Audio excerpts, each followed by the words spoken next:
Family, kembali lagi bersama saya Erlangga Pratama di acara kesayangan kita tentunya Yakult Talk. Yakult Talk itu adalah sebuah acara bincang-bincang produksi PT Yakult Indonesia Persada yang akan membahas putar banyak hal.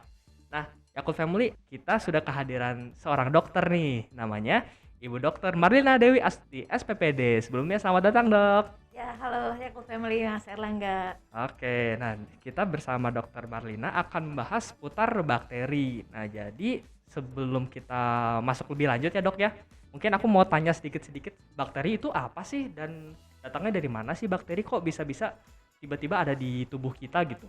Kita bahas tentang bakterinya dulu ya.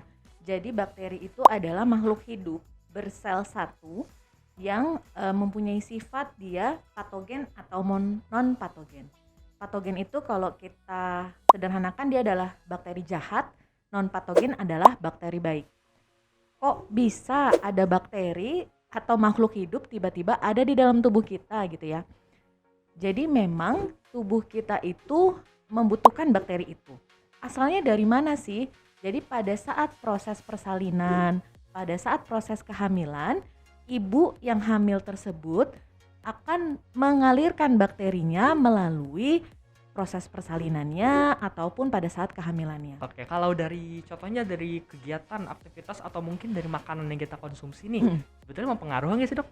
Sangat mempengaruhi. Jadi bakteri yang ada di tubuh kita itu kan dia namanya makhluk hidup. Makhluk hidup itu tujuannya adalah nanti berkembang biak. Sama bakteri yang ada di dalam tubuh kita juga akan berkembang biak. Nah, bagaimana nanti dia dipengaruhi oleh apa sih perkembangbiakannya? Dipengaruhi oleh apa yang kita makan. Selain makanan yang kita makan, ikut juga bakteri. Jadi kayak di tangan kita nih. Di tangan kita kesannya bersih, tapi kalau kita lihat lebih lanjut lagi dengan mikroskop misalnya, ternyata bakterinya tuh banyak di tangan kita. Jadi kalau kita tidak menerapkan perilaku hidup bersih dan sehat, akan tertransfer juga bakteri yang kebanyakan adalah bakteri jahat ke dalam tubuh kita.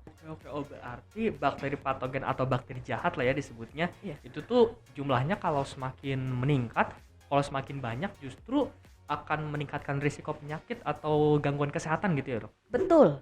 Jadi kalau kan tadi kan kita tuh di tubuh kita dari ujung kepala sampai ujung kaki itu ada beberapa macam mikroorganisme yang akan mempertahankan tubuh kita sesuai dengan fungsinya. Nah, contohnya kalau misalnya kita tidak makan yang benar, makannya tidak higienis, akhirnya bakteri jahat ikut masuk, jadi dia terjadi perang tuh di situ antara bakteri baik sama bakteri jahat. Nah, akhirnya dengan tadinya si bakteri jahatnya makin banyak, yang bakteri baiknya mati, akhirnya tidak bisa menjalankan fungsinya dengan benar. Sehingga bakteri jahatnya merusak ususnya, sehingga terjadi mencret, sakit perut. Kira-kira ada nggak sih, Dok, cara untuk meningkatkan jumlah bakteri baik nih biar si jumlah bakteri jahat ini justru tidak semakin banyak dan akan mengalahkan bakteri baik gitu? Jadi caranya untuk pada para Yakult Family, terutama kita pasti jangan lupa selalu terapkan perilaku hidup bersih dan sehat. Dengan menjaga perilaku hidup bersih dan sehat, maka transfer bakteri jahat tadi menjadi minimal. Nah, bagaimana dong, Dok, kalau saya habis sakit, kemarin habis mencret nih, kan otomatis bakterinya sedikit. Nah, kalau seperti itu ada kita memerlukan suplementasi dari luar. Misalnya mengkonsumsi probiotik atau ya tadi beberapa suplemen untuk meningkatkan bakteri usus atau bakteri-bakteri di tempat lain. Oh, oke. Nah, terakhir nih, Dok, tips menjaga flora kita tetap normal. Ada nggak sih, Dok, tips-tipsnya? Ya.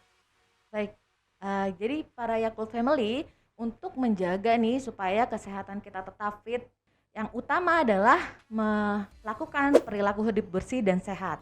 Jangan lupa selalu mencuci tangan, terus selalu menjaga agar kesehatan tubuh kita, misalnya mandi dengan teratur, makan dengan baik, jadi makan dengan gizi seimbang. Karena di dalam makanan itu akan terdapat nutrisi yang akan menjaga supaya tubuh kita bisa tetap optimal untuk melakukan aktivitas sehari-hari. Seperti itu, Mas. Oke, nah kalau dari saya mungkin itu aja, Dok, untuk pertanyaan-pertanyaan dan juga hal-hal yang bisa ditanyakan. Sebelumnya terima kasih juga nih untuk Yakult Family yang sudah betah ya nontonin acara kita Yakult Talk edisi kali ini. Untuk Bu Dok pasti sudah menyempatkan hadir ya, Bu Dok ya. Terima kasih juga kesempatannya pada Yakult. Saya Erlangga Pratama dan juga Bu Dokter pamit undur diri ya teman-teman semuanya. Jangan lupa Yakult Family untuk selalu jaga kesehatan. Dan jangan lupa minum Yakult setiap hari. Dadah!